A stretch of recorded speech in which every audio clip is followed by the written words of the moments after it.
Nagsagawa ng medical and dental mission ang First Isabela Provincial Mobile Force Company, katuwang ang iba't ibang ahensya ng pamahalaan sa mga residente ng Barangay Lukban, Benito Soliven, Isabela.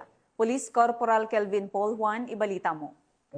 Sinagawa ang isang medical at dental mission ng First Isabela Provincial Mobile Force Company para sa mga residente ng Barangay Lukban, Benito Soliven, Isabela nito lamang Setyembre taong kasalukuyan. Nabenepisyuhan ang higit 100 katao para sa Project Escort o Service Caravan Outreach and Reaching Out ng First IPMFC. Maliban dito, nagatid din ng iba pang libreng serbisyo ang mga kapulisan tulad ng feeding activity, libreng gupit at pamamahagi ng mga gamot at bitamina.